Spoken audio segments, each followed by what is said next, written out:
Number 1. From the early 80s to the early 90s, child abductors dressed up as clowns terrorized a number of towns in the US.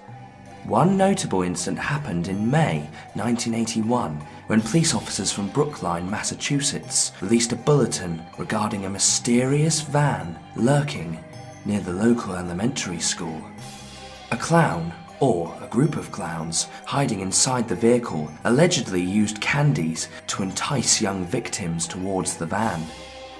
The most recent sighting took place in Chicago, Illinois, where a community alert was subsequently issued in late 2008. The similarities were striking. An unidentified man was spotted wearing clown makeup and offering balloons to entice children into his white van.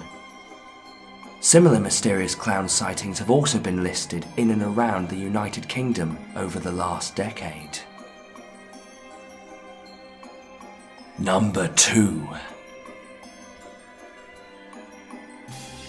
Named after two legends of the horror genre, Vincent Price and Alfred Hitchcock, this clown doll is a toy and ghost rolled into one. Renee, a real estate agent from Oregon, first saw the doll in an online auction and, as a lover of all things creepy, she purchased the item for $500. Shortly after putting Vincent in a designated corner in her house, she began experiencing bizarre occurrences. There were several instances where the clown doll suddenly vanished from where it was left, only to reappear in unexpected places. In fact, Renee said that she once found the doll with both arms mysteriously raised in the air. Later, a tape recorder left near the doll captured a deep voice of a man uttering the words, "Wake up," while no one was in the room. Although it is believed that Vincent Hitchcock is possessed by the spirit of a child, the identity of the ghost remains a mystery. Number 3. In May 2001, Stephen LaChance and his 3 children decided to move from a small apartment to a larger antique house in Union, Missouri. The house had a basement which also included an old butcher's shower area and a fruit cellar. With almost all its features in perfect condition, the house was exactly what they wanted. Or so they thought. During the following weeks, Steve and his children were haunted by mysterious entities and unexplained phenomena. For instance, a dark, misty figure of a man was seen lurking in different corners of the house. Steve's younger son, on the other hand, witnessed something far more terrifying. A demonic clown ghost walking in the hallway. As it turned out, his son had a crippling fear of clowns, and the ghost was clever enough to prey on his weakness. They eventually decided to leave the house, but Steve made sure to warn every family that would later move in. Number 4. Frederick ZOZZABY was a Czechoslovakian clown who moved to Liverpool during the Edwardian era.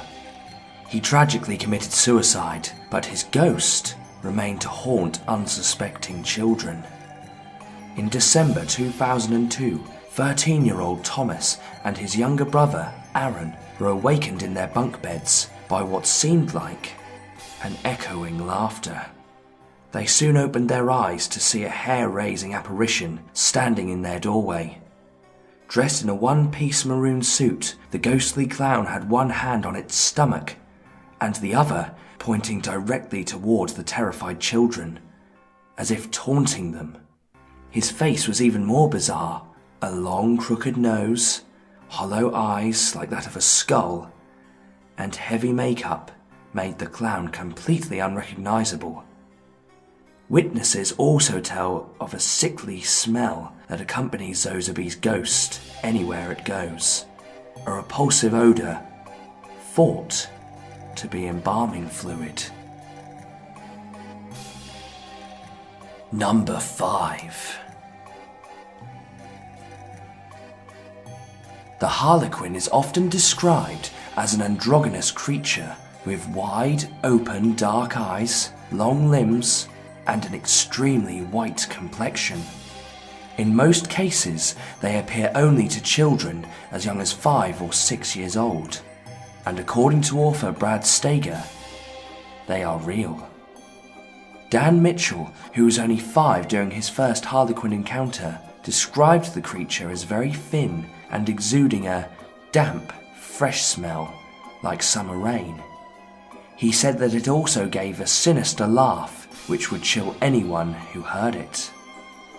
Karen Davis, on the other hand, said that she woke up one night only to see a Harlequin sitting at the foot of her bed. Number 6. We all know John Wayne Gacy as the man who gave party clowns a bad name. A prolific serial killer, Gacy was convicted for the murder and sexual assault of 33 young men. All of these while offering his services as Pogo the Clown at children's parties. Sadly, the mystery of the killer clown didn't end when he was executed in 1994. Private Detective Bill Borsch believes Gacy's victims didn't stop at number 33.